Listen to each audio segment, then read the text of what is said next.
ஒரு உறவுகளுக்குள்ள ஒரு சரியான ஒரு ஒட்டுதல் இல்லாததுனால, ஒரு சரியான ஒரு அன்பு இல்லாததுனால உறவுகள் பிரிந்து போகிறத நம்ம பார்க்கிறோம். சோர்வுகள் நிறைய வர்றதை பார்க்கிறோம். ஜனங்களுக்கு சொல்றாங்க, ஐயோ இவங்க எல்லாரும் இருந்து எனக்கு பிரயோஜனம் இல்லை, அவங்க இருந்து பிரயோஜனம் இல்லை, இவங்க இருந்து பிரயோஜனம் இல்லை.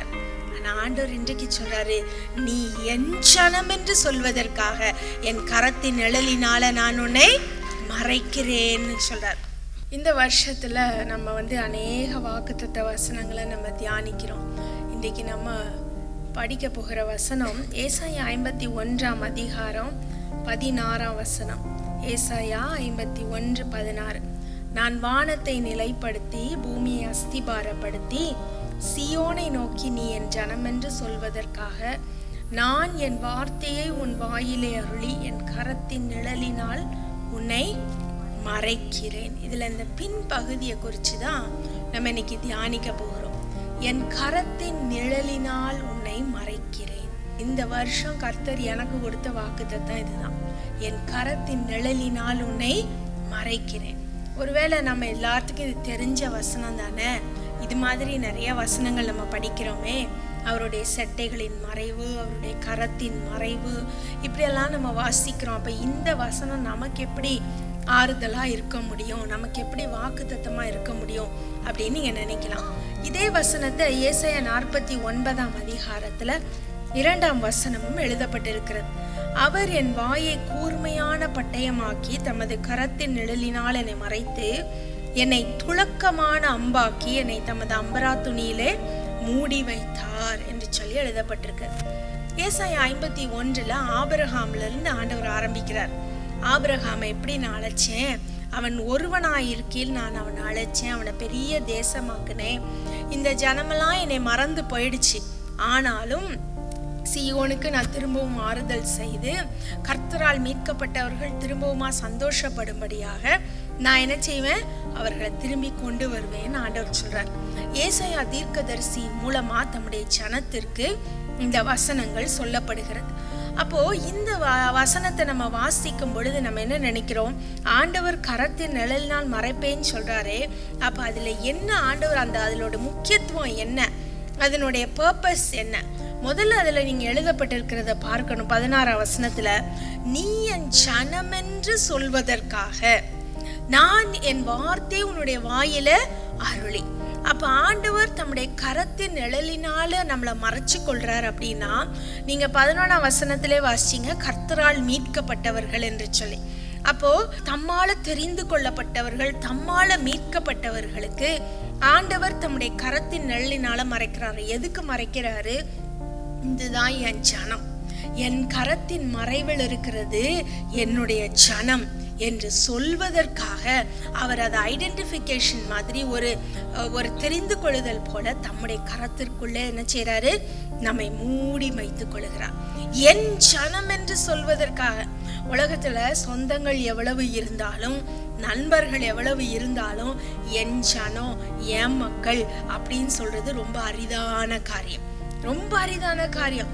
ஒருவேளை நெருக்கமான நண்பர்கள், நெருக்கமான உறவினர்கள் அல்ல குடும்பத்தினர் மாத்திரம்தான் அப்படி சொல்ல முடியும். அப்படிப்பட்ட சூழ்நிலைக்கு இந்த உலகம் என்ன செய்து தள்ளப்பட்டு இருக்கிறது.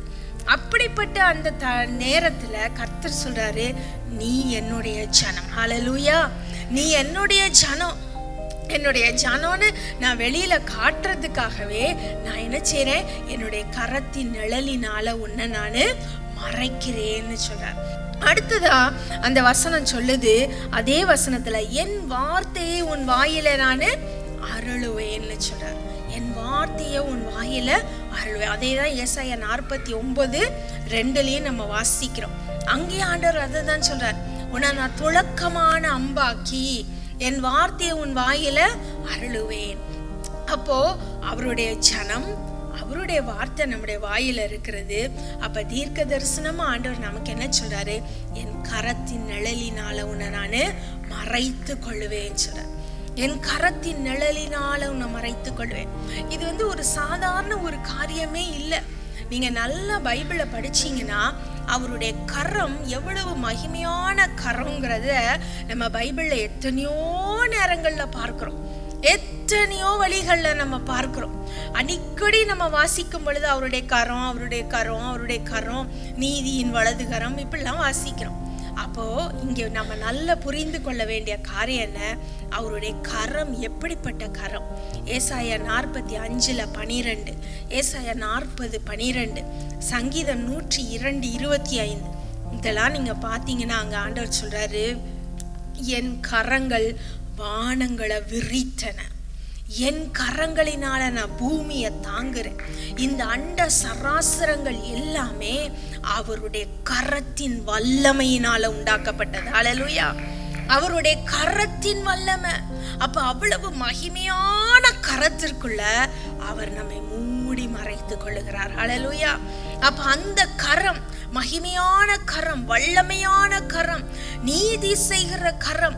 இதே அதிகார ஏசாயா 51 நீங்க வாசிக்கும் பொழுது 5ஆம் வசனம், 9ஆம் வசனம், 15ஆம் வசனம் இதெல்லாம் வாசிச்சு பார்த்தீங்கன்னா, கர்த்தருடைய புயம் நியாய தீர்ப்பு செய்யும், கர்த்தருடைய புயம் நம் பட்சமாய் இருக்கிறது. ஹல்லேலூயா!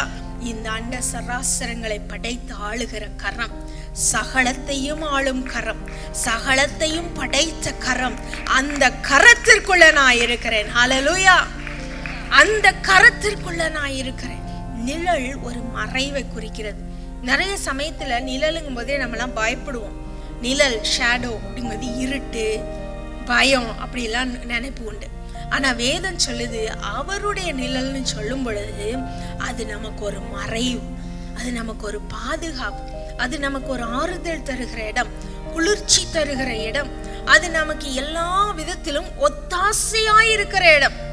அதுதான் அவருடைய கரத்தின் நிழல். அந்த நிழலுக்குள்ள போகும் பொழுது நமக்கு இளைப்பாறுதல், நமக்கு சந்தோஷம், பெரிய ஒரு ஆறுதல் அந்த நிழல்ல கிடைக்கிறது. அப்ப அவருடைய கரத்தின் நிழல்ல இருக்கும் பொழுது அவர் நம்ம எதுல இருந்தெல்லாம் மறைத்து கொள்ளுகிறார், எதுல இருந்தெல்லாம் பாதுகாத்துக் கொள்ளுகிறார், அதுதான் நம்ம இன்றைக்கு பார்க்க போறோம். முதல்ல நம்ம பார்க்கும் பொழுது அவருடைய கரத்தின் நிழல் பிசாசினிடத்திலிருந்து நம்மை பாதுகாத்துக் கொள்ளுகிறது. பிசாசினுடைய சேனைகளிடத்திலிருந்து நம்மை பாதுகாத்துக் கொள்ளுகிறது. பிசாசின் ஆக்ரோஷமான செயல்களில் இருந்து நம்மை பாதுகாத்துக் கொள்ளுது. நவம்பர் மாச இறுதியில ஜெபம் பண்ணும் பொழுது ஆண்டவர் ஒரு காரியத்தை என் இடத்துல காட்டினார். நான் ஆண்டவரே, இந்த வருஷம் எனக்கு என்ன வாக்குத்தத்தம் கொடுக்க போறீங்க அப்படின்னு ஜெபம் பண்ணிட்டு இருக்கும்போது ஆண்டவர் காட்டுறாரு, நம்முடைய உலகத்துல தெருக்கள் அந்த மாதிரி நம்ம ரோடு மாதிரி இருக்கு இல்லையா, பயங்கரமான இருள், பயங்கரமான இருட்டு. அந்த இருட்டுல திடீரென்று ஒரு புகைய போல ஏதோ ஒரு ஆயிரக்கணக்கான வண்டியோ இல்லை மக்களோ இல்லை அந்த காலத்தில் இந்த மாடெல்லாம் காட்டிலலாம் ஓடும் தெரியுமா, சேர்ந்து ஓடும். அப்போ அதுக்கு முன்னாடி புகை அது மாதிரி புகை எழும்புறது. அப்போ அது புகை பார்த்து கொண்டிருக்கும்போது அந்த புகை எழும்புற சமயத்தில் பார்த்தா பயங்கரமான குதிரைகளில், கருப்பு நிற குதிரைகளில், அந்த காலத்தில் நீங்கள் போருக்கு போகிற மக்களை நீங்கள் பார்ப்பீங்க, போருக்கு போகிற சோல்ஜர்ஸ், அந்த மாதிரி பயங்கரமான தோற்றத்தை உடைய ஒரு கூட்டம். அந்த கூட்டத்துக்கு முடிவே இல்லை. அப்படி ஒரு கூட்டம் அந்த தெருக்களில் ஓடுகிறது. அந்த குதிரைகளின் தோற்றமும் பயங்கரமா இருந்துச்சு. அந்த மக்களுடைய அதன் மேல் ஏறி இருந்தவருடைய தோற்றம் பார்த்தா சாதாரண மனுஷர்களை போல இல்லை. அவர்களை பார்க்கும் பொழுதே பயங்கரம் வரும் நம்முடைய இருதயத்திற்குள்ள. பயம் சொல்றதை விட பயங்கரம், திகில், பீதின்னு சொல்றோம்ல, அந்த மாதிரி ஒரு திகில் எழும்பத்தக்க அளவிற்கு ஒரு உருவத்தை உடைய மக்கள். இந்த குதிரைகள் பயங்கரமா போகுது, சேனைகளாய் போய்கொண்டிருக்கிறது. அவர்கள் கையில இருந்த வாள்கள், அந்த குதிரைகளுடைய தோற்றம், அவர்கள் தலையில மூடப்பட்ட துணி, இதையெல்லாம் பார்க்கும் பொழுது நமக்கு ஆவிக்குள்ளேயே திகைப்பு வருது. அப்ப நான் ஆண்டவர்கிட்ட, நானே என்னுடைய பரிசுத்த ஆவியானவர் எனக்குள்ள பேசுகிறார், என்ன ஆண்டவரே, வாக்குத்தத்த வசனத்துக்காக ஜெபம் பண்ணா இப்படி ஒரு திகிலா அப்படின்னு சொல்லி. அப்ப ஆண்டவர் சொல்றாரு, பொறுமையார் பாரு. ஜனங்கள் அந்த கூட்டத்தை பார்த்து நடுங்குறார்கள்.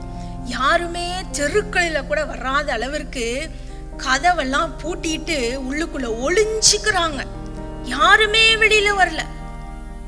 அப்ப நான் சொல்றேன், ஆண்டவரே, அப்ப எங்க கதியெல்லாம் என்னத்துக்கு ஆகுறது? அப்போ ஒருவேளை இது ரகசிய வருகை போயிருவோமா நாங்கெல்லாம், இதுக்கப்புறம் இது கடைசி காலமோ அப்படின்னு நினைக்கும் பொழுது ஆண்டவர் சொல்றாரு, அந்த மரங்களுக்குள்ள பார், சைட்ல இருக்க மரங்களுக்குள்ள பார், வீடுகளுக்கு பின்னாடி இருக்க மரங்கள்ல பார். அப்ப அந்த மரங்கள்ல இருந்து சின்ன சின்னதா அந்த கார் இருளுக்குள்ள வெளிச்சம் தெரிகிறது. என்னடா இது வெளிச்சம், கேண்டில கொளுத்தி யாரும் மரத்து மேல வைக்க மாட்டாங்க, என்னடா இது வெளிச்சம் அப்படின்னு பார்க்கும் பொழுது ஆயிரக்கணக்கான லட்சக்கணக்கான மின்மினி பூச்சிகளை ஆண்டவர் காண்பித்தார். குட்டி குட்டியா மின்மினி பூச்சிகள் சின்னதா அந்த மரத்துக்குள்ள இருந்து அங்க இருந்து இங்க இருந்து அப்படியே எழும்புது. அப்ப ஆண்டவர் சொன்னாரு, இது பிசாசின் சேனைகள், உலகத்தை நான் பிசாசின் சேனைகளுக்கு நான் ஒப்பு கொடுக்க போறேன். இந்த காலத்துல, இந்த ஒப்பு கொடுக்கிற காலத்துல நான் உங்களை, என்னுடைய ஜனத்தை, என்னால தெரிந்து கொள்ளப்பட்டவர்களை இந்த மின்மினி பூச்சிகளை போல நான் காத்து கொள்வேன். இந்த சேனைகளினால இந்த மின்மினி பூச்சிகளை ஒன்றுமே செய்ய முடியாது. ஆனா ஒண்ணு முக்கியம், இந்த மின்மினி பூச்சிகள், அந்த பிசாசு யாரு என்ன அப்படின்னு இன்ட்ரெஸ்ட் எடுத்து பார்க்க போனா அந்த பட்டயத்துல ஒரே ஸ்வைப்பு. மின்மினி பூச்சி உயரமா பறக்காது, நீங்க நல்லா பார்த்துனீங்கன்னா தெரியும், ரொம்ப உயரமாலாம் போகாது. ஆனா என்னுடைய கரத்தின் மறைவுக்குள்ள நீங்க இருக்கும் பொழுது அநேகருக்கு வெளிச்சம் கொடுக்கத்தக்கதா நான் மாற்றுவேன் சொன்னார். அநேகருக்கு வெளிச்சம் கொடுக்கத்தக்கதாய். அதுல முக்கியமா ஆண்டவர் சொன்ன காரியம் என்ன தெரியுமா, இந்த காலங்களில பிசாசின் சேனைகளுக்கு நான் இந்த உலகத்தை ஒப்பு கொடுக்கும் காலங்கள்ல மக்களுக்குள்ள பயங்கரமான பயம் ஏற்படும். நீங்க வெளிப்படுத்தல பாத்தீங்கன்னா 2ஆம் அதிகாரம் 10ஆம் வசனம் இதுலலாம் வாசிக்கும் பொழுது பயம், பிசாச குறித்ததான பயம், பாடுகளை குறித்ததான பயம், உலகத்துல இனி நடக்க போறத குறித்ததான பயம். வெளிப்படுத்தல பின்னாடி யோவான் சொல்கிறான், பயப்படுகிறவர்களுக்கு பரலோகத்துல இடம் கிடையாதுன்னு சொல்றான். அப்ப அந்த பிசாசை குறித்து பயந்து இந்த ஜனங்கள் பிசாசை பின்பற்ற ஆரம்பிப்பார்கள். அப்ப நீங்களும் நாளும் என்ன நிலைமையில இருக்கிறோம்னு யோசிச்சு பாருங்க. நீங்க பிசாசை பார்த்து பயப்பட போறீங்களா, இல்ல கர்த்தருடைய மறைவிற்குள்ள இருக்க போறீங்களா, கர்த்தருடைய கரத்தின் நிழலுக்குள்ள இருக்க போறீங்களா? பயங்கரமான கொடிய காலங்களுக்குள்ள நம்ம வாழ்ந்து கொண்டு இருக்கிறோம். நான் இதை யாரையும் பயமுறுத்தணும்னு சொல்லலை. நான் எப்போதுமே இப்படிப்பட்ட தரிசனங்களை வெளியே ரொம்ப சொல்ல மாட்டேன். ஆனா கர்த்தர் இந்த பிரசங்கத்திற்கேற்றார் போல இந்த வசனத்தை கொடுத்தார். அப்படி சொல்லிதான் அந்த தரிசனத்துல இந்த வார்த்தையும் ஆண்டவர் எனக்கு கொடுத்தார். இல்லைன்னா இந்த வசனத்தை நான் அந்த டைம்ல படிக்கவும் இல்லை, நான் யோசிக்கவும் இல்லை. என் கரத்தின் நிழலினால உன்னை நான் மறைத்து கொள்வேன்னு சொல்றார். அப்ப பிசாசின் சேனைகள் நம்மளை என்ன செய்யும்? பைபிள்ல எத்தனையோ காரியங்களை நம்ம படிக்கிறோம். முதல்ல பிசாசு நம்மளை வஞ்சிக்கிற ஆவிகளாய் நம்மை பின்தொடருவான். 1 பேதுரு 5:8 எவனை விழுங்கலாம் என்று வகை தேடி அலைகிறான். ஆமோஸ் 8ஆம் அதிகாரம் 11ஆம் வசனத்தை பாருங்க, தேவ வசனம் கிடைக்காத பஞ்சத்தை ஏற்படுத்துவேன் நாங்க ஆண்டவர் சொல்றார். அப்ப இந்த காலங்கள்ல நீங்க நினைக்கலாம், பைபிள் தான் பிரிண்ட் ஆயிட்டே இருக்கு, தேவ வசனம் தான் நிறைய இருக்கே, இப்ப என்ன அப்படின்னு சொல்லலாம். அப்படி கிடையாது. வர்ற காலங்கள் எப்படி இருக்கும்னா, தேவ வசனம் இருக்கும், ஆனா அது மனுஷனுக்கு ஏற்றார் போல பிசாசு மாற்றி அமைத்து கொடுப்பான். மனுஷனுக்கு ஏற்றார் போல மாற்றி அமைத்து கொடுக்க, அதுதான் தேவ வசனம் கிடையாத பஞ்சம். பைபிள் அடிக்கப்படாத பஞ்சம் இல்ல, பைபிள் இருக்கும், ஆனா பைபிள்ல இருக்க போதனைகள் மனுஷனுக்கு ஏற்றார் போல மாற்றப்படும். இது இப்படி நீ செஞ்சாலும் பரவாயில்ல, நீ பரலோகத்துக்கு போயிருவ. அது செஞ்சாலும் பரவாயில்ல, நீ பரலோகத்துக்கு போயிருவ. இயேசு கிறிஸ்துவுக்கும் சிலுவைக்கும் முக்கியம் கொடுக்காத வேதங்கள் உலகத்துல பின்பற்றப்படும். அதுதான் கடைசி காலம், அதுதான் தேவனுடைய வார்த்தை இல்லாத பஞ்சம். ஏசப்பா அததான் சொன்னாரு. மார்க்ல வாசிக்கும் பொழுது 13ஆம் அதிகாரம் 22ஆம் வசனத்துல ஏசப்பா சொல்றாரு, தெரிந்து கொள்ளப்பட்டவர்களையும் வஞ்சிக்கத்தக்கதாய் கள்ள தீர்க்கதரிசிகளும் கள்ள போதனைகளும் எழும்புங்கிறார். அப்ப தெரிந்து கொள்ளப்பட்டவர்கள் யார்? நம்மை போல ஏசப்பாவை அறிந்தவர்கள். நம்மளும் வஞ்சிக்கப்படும் அளவிற்கு பிசாசு நமக்குள்ளே கிரியை செய்வான். அப்ப இப்படிப்பட்ட வஞ்சனையான காரியங்கள்ல இருந்து தப்பிக்கணும்னா நமக்கு வேற இடமே இல்லை, அவருடைய கரத்தின் நிழல் தான்.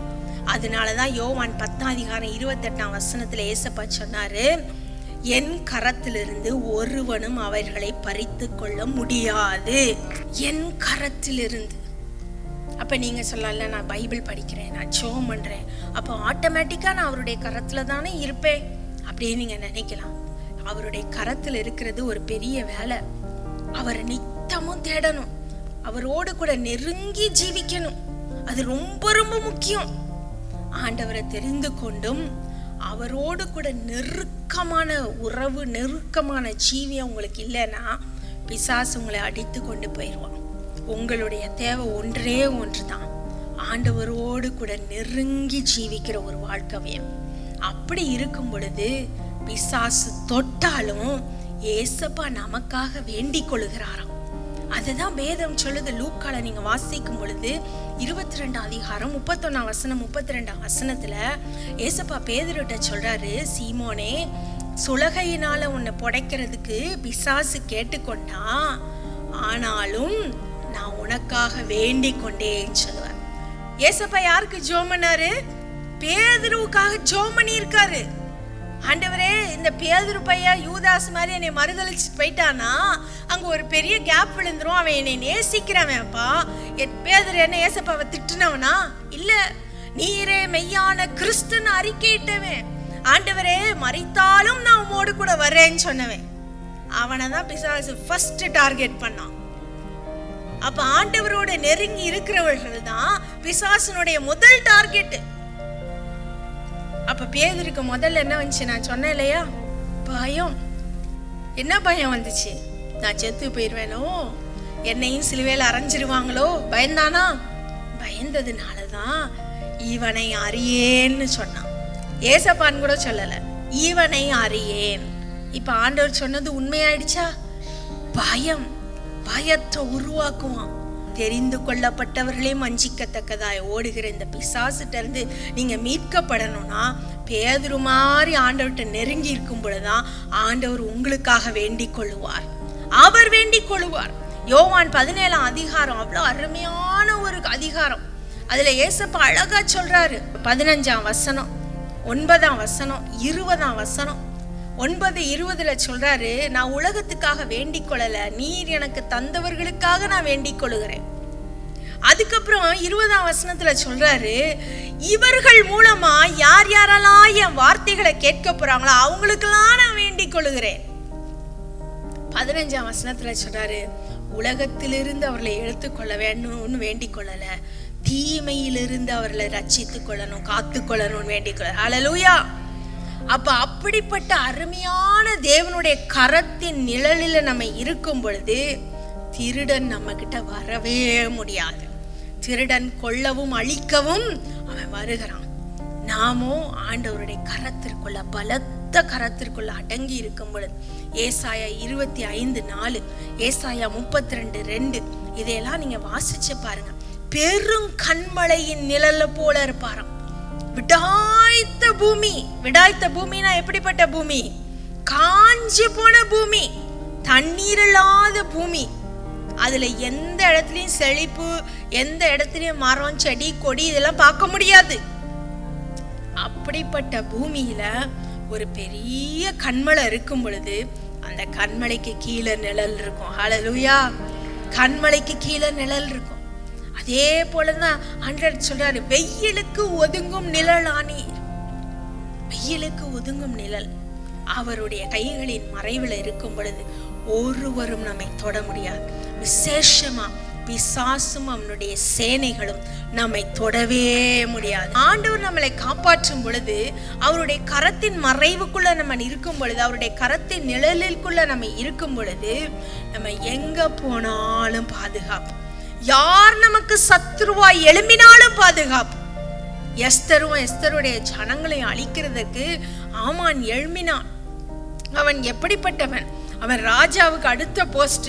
அந்த ராஜா எப்படிப்பட்ட ஒரு ராஜா பாருங்க. எந்த ராஜாவாவது மோதிரத்தை கலத்தி இந்தாப்பான்னு கொடுப்பாரா? அந்த ராஜா என்ன செஞ்சிட்டாரு? ஆமான் கையில மோதிரத்தை கழட்டி கொடுத்து, நீ யார் யாரெல்லாம் கொல்லணுமோ கொன்னுக்கோ அப்படின்ட்டார். ஆனா எஸ்தர் யார் இடத்துல போனா? ஆண்டவர் இடத்துல போனா. ராஜாட்ட அவ ஃபர்ஸ்ட் போல, ஆண்டவர் இடத்துல போனா. கர்த்தர் காரியத்தை மாறுதலாய் முடிய பண்ணினார். ஹல்லேலூயா. கர்த்தர் அங்க வழக்காடினார். எஸ்ரா நெகேமியா புஸ்தகங்களை வாசிக்கும் பொழுது எஸ்ராவும் நெகேமியாவும் ஆண்டவருடைய ஆலயத்தை திரும்பி கட்ட பார்க்கறாங்க.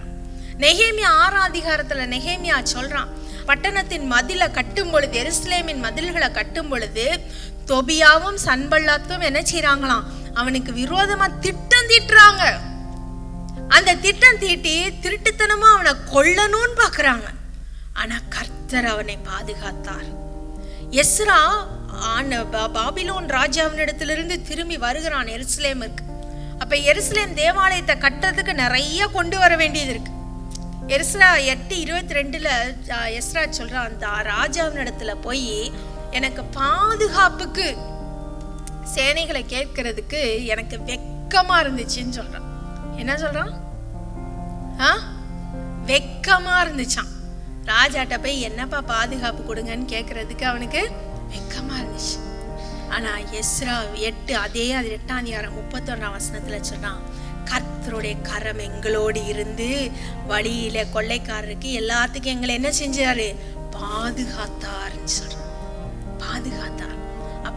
அப்ப பாதுகாத்த தேவன் இப்ப பாதுகாக்க மாட்டாரா? கண்டிப்பா பாதுகாப்பார். சங்கீதம் 57:1ஆம் வசனத்துல தாவீது சொல்கிறான், விக்கினங்கள் கடந்து போக மட்டும் உம்முடைய சட்டைகளின் நிழலிலே வந்து அடைவேன்னு சொல்றான். விக்கினங்கள் கடந்து போகும் மட்டும். அதனால பயப்படாதீங்க. உங்க சத்துருக்கள் இடத்திலிருந்து கர்த்தர் உங்களை பாதுகாப்பார். அடுத்தது, அவருடைய கரத்தின் நிழல்ல இருக்கும் பொழுது அந்த கரத்தின் மறைவுக்குள்ள நம்மை மாத்திரம் அவர் மூடி பாதுகாக்கல, நமக்கு வச்சிருக்கிற ஆசீர்வாதங்களையும் மூடி பாதுகாக்கிறார். ஹல்லேலூயா. ஏசாயா 64:4, சங்கீதம் 31:19-20, உமக்கு பயந்தவர்களுக்கும் மனுபுத்திரருக்கு முன்பாக உம்மை நம்புகிறவர்களுக்கும் நீர் உண்டு பண்ணி வைத்திருக்கிற உம்முடைய நன்மை எவ்வளவு பெரிதா இருக்கிறது. மனுஷருடைய அகங்காரத்திற்கு அவர்களை உமது சமூகத்தின் மறைவிலை மறைத்து நாவுகளின் சண்டைக்கு அவர்களை விளக்கி உமது கூடாரத்திலே ஒளித்து வைத்து காப்பாற்றுகிறீர். அப்ப ஆண்டவர் என்னத்தை ஒளிச்சு வச்சிருக்காராம்? நமக்கென்று உண்டு பண்ணி வைத்திருக்கிற நன்மைகள், ஆசீர்வாதங்களை அவருடைய கரத்துல ஒளித்து வைத்திருக்கிறார். அவருடைய சமூகத்துல ஒளித்து வைத்திருக்கிறார். நீங்க நல்லா யோசிச்சு பாருங்க. யோசேப்பு ஆண்டவர் ஆசீர்வதிக்கணுங்கிறது, யோசேப்புடைய ஆசீர்வாதம் எப்படி இருக்கும், அவன் என்ன வாழ்வான், எல்லாமே ஆண்டவருக்கு தெரியும். ஆனா யாக்கோபிட்ட அதை சொன்னாரா? அவன் சகோதரர்கிட்ட சொன்னாரா? யோசேப்புக்கு சொப்பனம் வந்துச்சு, ஆனா அதை தெளிவுபடுத்தினாரா? இல்ல. ஏன்னா மனுஷங்கிட்ட சில காரியங்களை சொன்னா அதை குழப்புறதுக்கு தான் நிறைய பேர் இருப்பான். அந்த ஆசீர்வாதத்தை, அந்த நன்மைய குழைச்சு போடுறதுக்கு தான் நிறைய இருப்பான். ஆனா கர்த்தர் சொல்றாரு, அதை நான் ஒளிச்சு வச்சிருக்கேன். எதுக்கு? சரியான நேரத்துல ஒன்னு ஆசீர்வதிக்கிறதுக்கு. ஹல்லேலூயா. நமக்கு அது தெரியாது. நம்ம என்ன செய்வோம்? ஆண்டவரே ஆசீர்வதி, ஆண்டவரே ஆசீர்வதி, உடனே உடனே உடனே உடனே கேட்டுக்கிட்டே இருப்போம். ஆனா நீங்க பைபிள் ஃபுல்லா வாசிச்ச பாருங்க. ஆபிரகாம் 25 வருஷம் வெயிட் பண்ணான் ஈசாக்கை பெற்றுக்கொள்வதற்கு, வாக்குத்தத்தத்தின் புத்திரனை பெற்றுக்கொள்வதற்கு. யோசேப்பு 13 வருஷம் சிறைச்சாலையில இருந்தான் சிங்காசனத்திற்கு போறதுக்கு. தாவீது 16 வயசுல இருந்து 40 வயசு வரைக்கும் வனாந்திரத்திலையும் காட்டிலையும் எல்லாத்திலையும் அலைஞ்சான். He was a fugitive. ஆண்டவர் அவன் அபிஷேகம் பண்ணதுக்கு அத்தனை நாட்கள் ஆனது. மோசே ஒரு கொலைகாரனாய் தேடப்பட்டு சுற்றியத்தான். கர்த்தர் வனாந்திரத்தில் அவனை தேடி பிடித்தார். இது நீதான்ப்பா ரட்சகன், போ என் ஜனங்களை காப்பாற்ற அனுப்பினார். இது எல்லாம் ஆண்டவர் மனுஷன்ட்ட சொல்லி செய்யவே இல்லை. சில நல்ல காரியங்கள் நடக்கணும்னா ஆண்டவர் சில காரியங்களை என்ன செய்யறாரு? மறைக்கப்பட்டு தான், மறைவுல தான் வைத்து செய்யறார். அததான் அந்த ஏசாயா 45:4 சொல்றாரு, ஒளிப்பிடத்திலே மறைவுல இருக்கிற ஆசீர்வாதங்களை உனக்கு கொடுப்பேன்னு சொல்றார். I will give you the hidden treasures அப்படின்னு சொல்றார். அந்த ஒளிப்பிடத்துல, அவருடைய சமூகத்துல மறைக்கப்பட்ட ஆசீர்வாதங்கள் நமக்கு கிடைக்கணும்னா அவருடைய கரத்தின் நிழலிற்குள்ள நம்ம இருக்கணும். நம்ம அவருக்கு முன்னாடி எங்கேயாவது நம்ம எஸ்கேப் ஆகி ஓடி போயிட்டோம்னா அந்த ஆசீர்வாதம் நமக்கு என்ன செய்யாது? கிடைக்கவே கிடைக்காது. கடைசியா கர்த்தர் நம்மை ஆசீர்வதிக்கிற இந்த வாக்குத்தத்த வசனத்துல கடைசியா நமக்கு பார்க்க போற காரியம் என்ன தெரியுமா? அவருடைய கரத்தின் நிழல்ல நம்ம இருக்கும் பொழுது ஒரு முக்கியமான காரியம் ஒண்ணு நடக்குது. என்ன? அவருடைய கோபாக்கினைக்கு நம்ம தப்புகிறோம். அவருடைய கரத்தின் மறைவில் இருக்கும்போது யாருக்கு தப்புறோம்? அவருடைய கோபாக்கினை, அவருடைய கோபம். கர்த்தர் கோபிக்கும் பொழுது முன்னாடி யாருமே நிற்க முடியாது, யாருமே நிற்க முடியாது.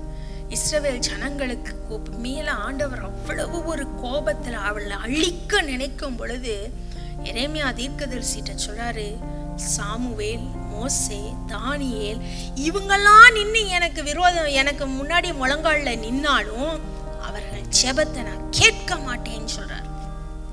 மோசேட்ட ஆண்டவர் சொன்னார், நீ தள்ளு, நான் அவர்களை கிறுக்கி போடுவேன், அவளை அழிச்சிருவேன் அப்படிங்கிறார். மோசே அவர்களுக்காக கடந்து போராடுறான். இதுக்கு இஸ்ரவேல் ஜனங்க எப்படிப்பட்டவங்க? அவரால் தெரிந்து கொள்ளப்பட்டவர்கள். அவர் ஒரு காரியத்தை நிர்ணயம் பண்ணி அந்த கோபத்தினால் அவர்களை அழிக்கணும் திட்டமிடும் பொழுது நம்ம மனுஷரா அதற்கு இடையில என்ன செய்ய முடியாது, போகவே முடியாது. ஆனா அதற்கு ஒரு எஸ்கேப் இடம் உண்டு, அதுதான் அவருடைய கரத்தின் மறைவு.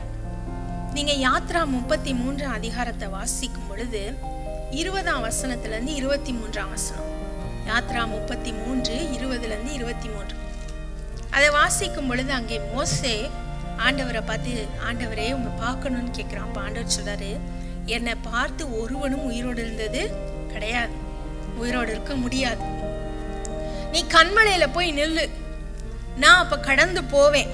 நான் கடந்து போகும் பொழுது என்னுடைய கரங்களினால உன்னை மூடிக்கொள்வேன், என்னுடைய பின்பகுதியை நீ பார்ப்பேன்னு சொல்றார். அப்ப ஏன் ஆண்டவர் மோசே முகமுகமாய் ஆண்டவரோடு பேசினான்னு சொல்றோம் இல்லையா? அப்ப ஏன் இங்க மோசே ஆண்டவர் என்ன இப்படி பண்றாரு, எதற்கு இப்படி செய்யறாரு? யோசிச்சு பார்த்திருக்கீங்களா என்னைக்காதும்? அவருடைய பிரசன்னம், அவருடைய பிரசன்னம் எப்படிப்பட்டது தெரியுமா?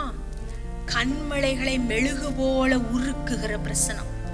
அவர் ஒரு செகண்ட் நினைச்சாருன்னா சாம்பலாய் மாறி விடுவோம் நம்ம. அப்ப அவருடைய கோபத்திலிருந்து தப்பிக்கணும்னா அவருடைய பிரசன்னத்தின் பயங்கரத்துல, அவருடைய பிரசன்னத்தின் மகிமையிலிருந்து அழிக்கப்படாமல் தப்பிக்கணும்னா ஒரே ஒரு இடம் தான் அவருடைய கரத்தின் மறைவு. அதை தவிர இந்த கோபாக்கினைக்கு தப்பிக்க உலகத்திலேயோ அண்ட சராசரங்களிலோ வேற எந்த இடமும் கிடையாது. அதனாலதான் ஆண்டவர் சொன்னார் மோசேட்ட, என்னுடைய கரத்தினால உன்னை மறைத்து கொள்ளுவேன், நான் உன்னை கடந்து போவேனார். யாத்ரா 12ஆம் அதிகாரத்துல வாசிக்கும் பொழுது 23ஆம் வசனத்தை வாசிமா. கர்த்தர் எகிப்தியரை அதம் பண்ணுகிறதற்கு கடந்து வருவார், நிலையின் மேற்சட்டத்திலும் வாசலின் நிலை கால்கள் இரண்டிலும் அந்த இரத்தத்தை காணும் போது கர்த்தர் சங்காரக்காரனை உங்கள் வீடுகளில் உங்களை அதம் பண்ணுகிறதற்கு வர ஒட்டாமல் வாசற்படியை விலக்கி கடந்து போவார். கர்த்தர் எகிப்தியரை அதம் பண்ணுகிறதற்கு கர்த்தர் கடந்து வருவார். சங்காரக்காரன் கொல்றவன், சங்காரம் பண்ணுகிற தூதன். இந்த சங்காரம் பண்ணுகிற தூதனை கண்ட்ரோல் பண்ணுகிறது யாரு? கர்த்தர். அப்ப கர்த்தர் கடந்து போகும் பொழுது என்ன ஸ்டாப் பண்ணிச்சாங்க? வாசல் நிலைகளில தடவப்பட்ட ரத்தம். என்ன ரத்தம் அது? ஆட்டுக்குட்டியினுடைய ரத்தம். அந்த ரத்தம் இருந்தா அந்த வீட்டிற்குள்ள சங்காரக்காரன் வரல. அந்த ரத்தம் இஸ்ரவேல் ஜனங்கள் எல்லாருடைய வீட்டிலையும் தடவப்பட்டது. எல்லாரும் எகிப்தியர் மத்தியில செத்தாங்க. இஸ்ரவேல் ஜனங்களிலோ ஒருவனை என்ன செய்யல, சாகல. அப்ப இதே காரியத்தை நீங்க வாசிக்கும் பொழுது உங்களுக்கு தோணுது இல்லையா? இந்த ரத்தம் நம்ம எப்படி இங்க இப்ப போய் ரத்தத்தை தடவ முடியுமா? தடவ முடியாது இன்னமும். ஆனா அந்த பழக்கம் உண்டு. ஆட்டுக்கடாவை வெட்டி வீட்டுக்கு முன்னாடி ரத்தம் ஓட விடுறாங்களா இல்லையா? விடுறாங்க. நானே பார்த்துருக்கேன். அது ஒரு சில ரிச்சுவல்ஸ் அதை செய்யறாங்க. ஆனா இப்போ ஆண்டவர் சொல்றாரு, அந்த ரத்தத்துக்கு பதிலாக அவருடைய சிலுவையின் ரத்தம் நமக்கு கொடுக்கப்பட்டிருக்கு. ஹல்லேலூயா. சங்காரக்காரன் பூமியை அழிக்க தேடும் பொழுது அவருடைய ரத்தத்தின் மறைவுக்குள்ள நீங்க இருந்து கொள்ளணும். அதுதான் உங்களுக்கு பாதுகாப்பு. கர்த்தருடைய கையின் மறைவு, மோசேய பிசிக்கலா ஆண்டவர் கரத்தின் மறைவுக்குள்ள வச்சு மூடி மறைச்சு கொண்டாரு. ஆனா இப்பொழுதோ நமக்கு அப்படி ஒவ்வொருவருக்கும் கரத்தின் மறைவை நம்ம பார்க்க முடியலனாலும் அவருடைய சிலுவையின் ரத்தம் நம்மை மூடிக்கொள்ளுகிறது. அப்ப சங்காரக்காரன் கடந்து போவான், அவனிடத்துல அழிவு காணப்படாது. அததான் ஆண்டவர் நம்மள்ட்ட சொன்னார். சங்கீதம் 2 கடைசியில் அததான் சொல்ற, குமாரன் கோபித்து கொள்ளாமலும் வழியிலே நீங்கள் அழிந்து போகாமலும் இருக்கணும்னா அவரிடத்துல அண்டிக் கொள்ளுங்க. அவரிடத்துல எப்படி அண்டிக் கொள்ளுகிறது? ஆட்டுக்குட்டியின் ரத்தத்திற்கு பதிலா சிலுவையின் ரத்தம் நம்ம மீது பூசப்படுகிறது. அவருடைய கரத்தின் மறைவிற்குள்ள நம்ம வந்து விடுகிறோம். அதனாலதான் எபிரேயர் 4 கடைசியில சொல்லப்பட்டிருக்கிறது, இரக்கம் கிடைக்கும் சமயத்துல கிருபாசன தண்டையிலே வந்து சேர கடவும். அந்த கிருபாசனம்னா என்ன அர்த்தம்? அவருடைய சிங்காசனம், கோபத்தின் அடையாளமாய், நியாய தீர்ப்பின் அடையாளமாய், நீதியின் அடையாளமாய் இருக்கிற சிங்காசனம் சிலுவையின் மூலமாய் கிருபையின் அடையாளமாய் நமக்கு மாறுகிறது.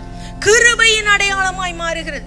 எஸ்தர் எப்படி ராஜாவு செங்கோல் நீட்டும் பொழுது எஸ்தர் அந்த செங்கோலை பிடிச்சாலோ அதே போல நம் ஒவ்வொருவருக்கும் சிலுவையின் ரத்தம் கொடுக்கப்படுகிறது. சிலுவையின் ரத்தம் நம்மை மூடுகிறது. அப்ப அந்த சிலுவையின் ரத்தம் நம்மை மூடு போகும் பொழுது, மூடிக்கொள்ளும் பொழுது அவருடைய கரத்தின் மறைவுக்குள்ள நம்ம வந்து விடுகிறோம்.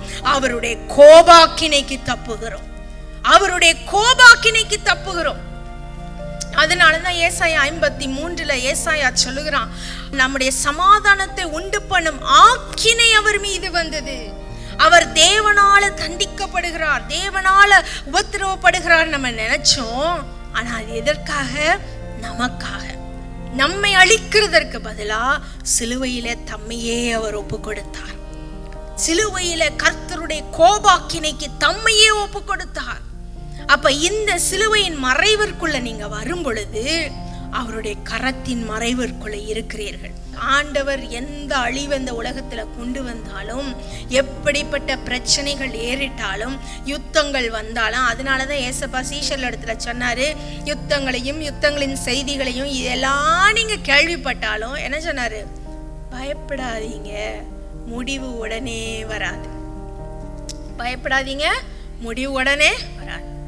வெளிப்படுத்தல் 9ஆம் அதிகாரம் 1-12 வசனங்கள். நான் தரிசனத்தை கண்டது சொன்னேன். ஆண்டவர் அந்த அதிகாரத்தை தான் எனக்கு அதுல சொன்னார்.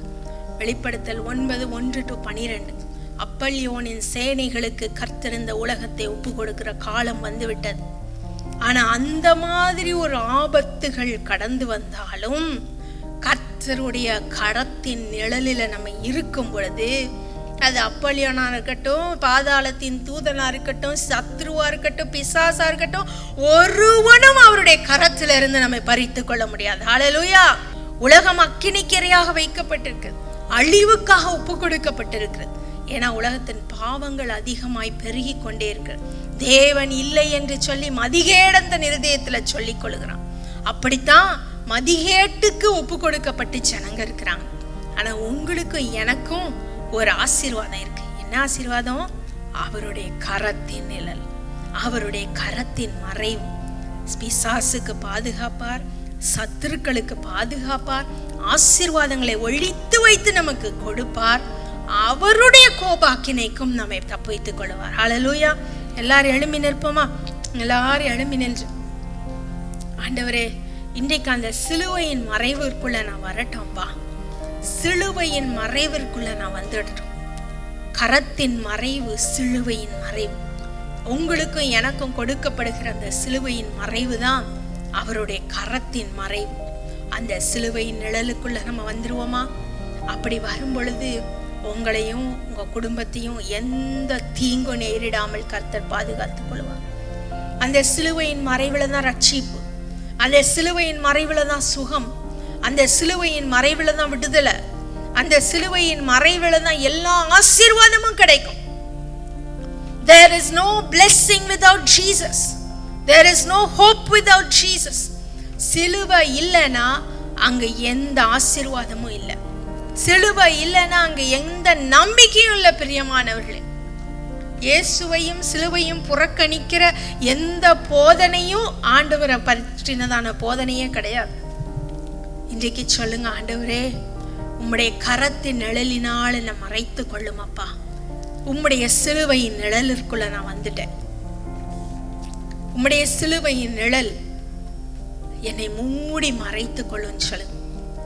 நமக்கு தெரிந்த இந்த பல்லவிய பாடலை பாடும் பொழுது கர்த்தர் நம்மோடு கூட இடைப்படணும். ஆண்டவரே, இந்த வருஷம் முழுவதும் வரப்போகிற ஆபத்தான காலங்களிலும், தீங்கின் காலத்திலும், பிசாசின் ஆதிக்கம் நிறைந்த காலத்திலும் நீர் என்னை மூடி மறைத்து கொள்ளும் அப்பா. உம்முடைய சிலுவையின் நிழலுக்குள்ள நான் இருக்கட்டும். எப்பேற்பட்ட காரியங்கள் இந்த உலகத்துல நடந்தாலும் நான் எதற்கும் பயப்படேன். என் வாழ்க்கையே தலைகீழா போனாலும் பரவாயில்லப்பா, நான் பயப்பட மாட்டேன். உலகத்தின் ஆசீர்வாதங்கள் 2வது, எனக்கு தேவை ஒன்னே ஒண்ணுதான், உம்முடைய சிலுவையின் நிழல், உம்முடைய சிலுவையின் மறைவு. அது ஒண்ணு மாத்திரம் எனக்கு இருந்தா போதும்னு சொல்லும். சிலுவையின் நிழல்ல தஞ்சம் புகுந்துட்டீங்கன்னா எதுக்குமே பயம் இல்லை. அந்த சிலுவையின் நிழல் தான் அவருடைய கரத்தின் நிழல், அவருடைய கரத்தின் மறைவு. எல்லாரும் தொடக்கூடிய அவருடைய கரம், எல்லாரும் சென்று அடையக்கூடிய அவருடைய சமூகத்தின் மறைவு. பிரியமான தேவ ஜனமே, இன்றைக்கு கர்த்தர் நமக்கு பாக்கியமான நாளை கொடுத்திருக்கிறார். பாக்கியமான நாளை கொடுத்திருக்கிறார். நம்மள்ட்ட சொல்றாரு, உலகம் அழிய போதுப்பா, என் நிழலுக்குள்ள நீ வந்துரு, என் மறைவுக்குள்ள நீ வந்துரு. எத்தனை பேருக்கு இந்த பாக்கியம் கிடைக்கும்? அடிச்சுட்டு போற வெள்ளத்துல அடிபட்டு போகிறது போல 1000ல் 1, கோடியில 1 நீங்களும் இருக்க போறீங்களா? இல்ல அவருடைய கரத்தின் மறைவில் இருக்கிற மின்மினி பூச்சிகளா இருக்க போறீங்களா? அவருடைய கரத்தின் மறைவில் காக்கப்பட்டவர்களா இருக்க போறீங்களான்னு இன்னைக்கு யோசித்து பாருங்க. ஏசப்பா, என்னுடைய எதிர்காலத்தை குறித்து எனக்கு பயமா இருக்குன்னு சொல்லாதீங்க. என்னுடைய குடும்பம் எப்படி ஆகுமோ எனக்கு பயமா இருக்கப்பா, நான் என்ன ஆவேனோ எனக்கு தெரியல.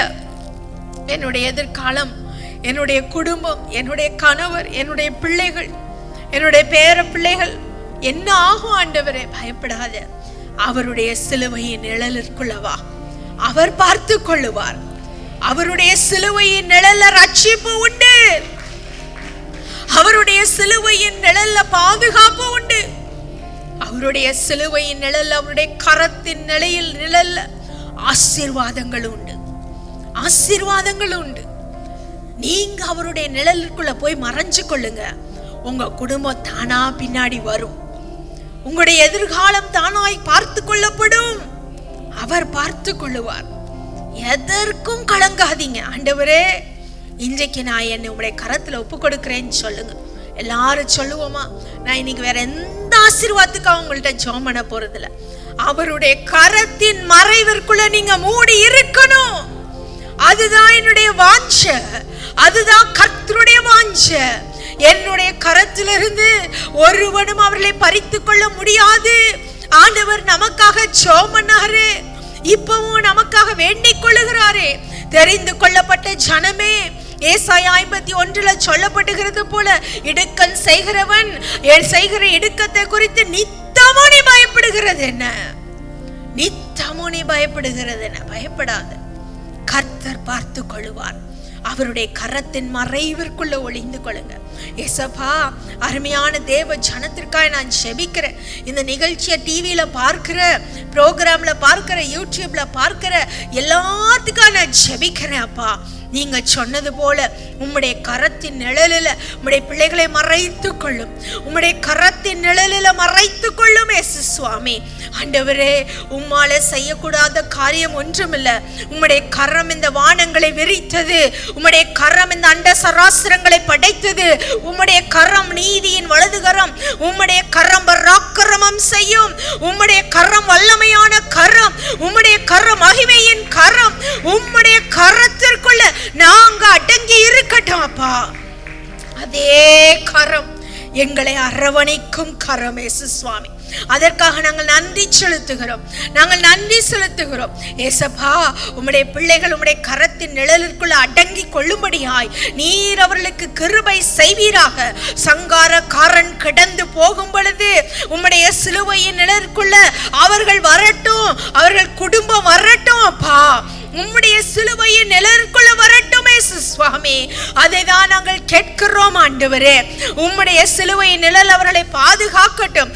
உம்முடைய சிலுவையின் நிழல் அவருடைய வியாதிகளை போக்கட்டும். உம்முடைய சிலுவையின் நிழல் அவருடைய பிசாசின் தொந்தரவுகளிலிருந்து அவர்களை விடுதலை ஆக்கட்டும் இயேசு சுவாமி. சத்துருக்களின் போராட்டங்களில் இருந்து அவர்களுக்கு விடுதலையை கொடுத்தரலும் ஏசப்பா. நீர் செய்ய போகிற காரியத்திற்காய் ஸ்தோத்திரம். உம்முடைய கரத்திற்குள்ள எங்களை மூடி மறைத்துக் கொள்ள போறக்காய் ஸ்தோத்திரம் ஆண்டவரே. நீர் உம்முடைய கரத்திற்குள்ள எங்களுக்காக ஒளித்து வைத்திருக்கிற அத்தனை ஆசீர்வாதங்களுக்காக நான் நன்றி செலுத்துகிறேன் அப்பா. ஏற்ற நேரத்தில் அவைகளை கொடுப்பீர் என்று விசுவாசிக்கிறோம். உம்முடைய கரத்தின் நிழலுக்குள்ள எங்களை மூடி மறைத்துக் கொள்ளும். இயேசுவின் நாமத்தில் ஜெபிக்கிறோம் நல்ல பிதாவே, ஆமென்.